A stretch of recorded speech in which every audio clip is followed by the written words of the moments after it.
Majunya sebuah bangsa bukan karena sistem demokrasi, bukan karena bentuk pemerintahan yang monarki atau apapun, tetapi kebebasan berpikir untuk kemaslahatan manusia dibebaskan sebebas-bebasnya. Jadi bentuk dan sistem bernegara, pilihlah yang paling mewakili sejarah bangsanya. Karena kesejahteraan hanya didapat dengan kemajuan ilmu pengetahuan dan teknologi. Suasananya harus dibangun, ekosistemnya harus dibangun, sintesa antitesa berargumen harus dibangun. Karena Indonesia entah bagaimana tahu-tahu jadi negara hukum dan aturan yang banyak yang membatasi. Menjadi banyak aturan yang terlalu membelenggu, terutama masalah ekonomi. Negara dengan banyaknya aturan titipan oligarki dunia maupun oligarki lokal, lalu bermimpi menjadi negara nomor 5 terbesar di dunia tahun 2030. Yang ngimpi om namanya. Sungguh, ketika politik jadi panglima di depan, negara penuh dengan lobi-lobi politik dan manuver kekuasaan. Ketika politik jadi pemimpin, maka anggaran 2000 triliun selalu jadi rebutan. Ketika politik selalu di depan, maka milenial pun ingin jadi oligarki, mempengaruhi jabatan. Ketika politik menjadi pemegang kekuatan,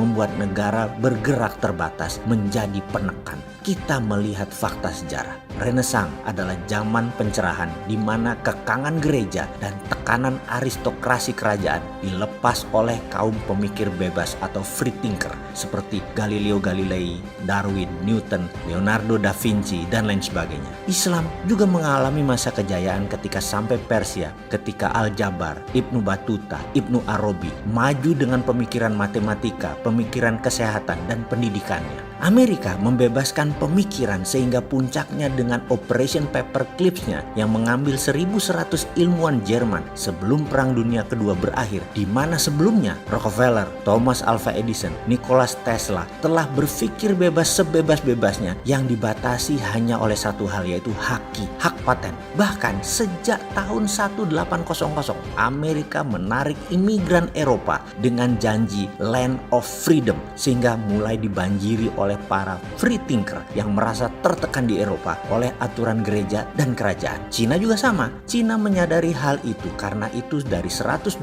juta anggota Partai Komunis Cina, 80%-nya adalah sarjana S2, master degree. Xi Jinping kita tahu semua. Sebelum duduk di tampuk kekuasaannya hingga akhir hayatnya, di mana dia adalah presiden Cina seumur hidup dan pemimpin tertinggi PKC, Partai Komunis Cina, telah memecat 1 juta lebih anggota partai yang korupsi dan dihilangkan hak sosialnya. Tidak boleh naik kendaraan umum dan dibatasi di banyak gerakan mereka. Telah menghukum mati lebih dari 10.000 koruptor di Cina dan memberi kebebasan dalam membangun ekonomi di setiap warga Cina dengan no rule. Bahkan di tahun 1990 di mana reformasi ekonomi dilakukan, Cina mewajibkan meniru barang itu wajib. Dunia marah dengan Cina, tapi Cina tidak peduli. Cina punya semuanya dari meniru. Kemudian ketika mahir, Cina bukan menjadi imitating country lagi, tapi Cina sudah menjadi innovating country. Ini karena sontoloyonya pemimpin mereka berani melawan dunia. Indonesia perlu juga dipimpin pemimpin yang sontoloyo untuk melawan dunia. Kalau Indonesia mau maju,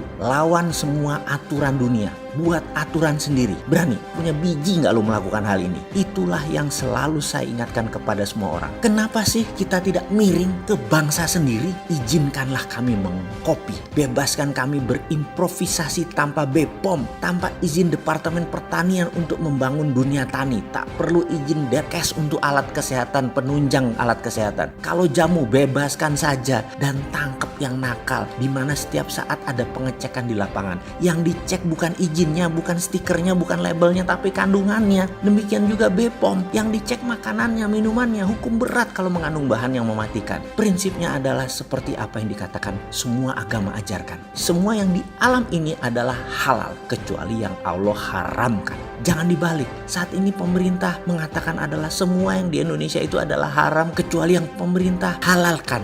Wih, lebih hebat dari agama saya kalian ini. Kalian semua pejabat beragama kan? Percaya hari akhir kan? Beribadah kan kalian? Bebaskanlah masyarakat berkreasi. Lindungi warganya. Dan kita lawan kezoliman dunia. Ini sedikit masukan dari seseorang yang wudunya masih belum lengkap dan masih belajar jadi orang baik.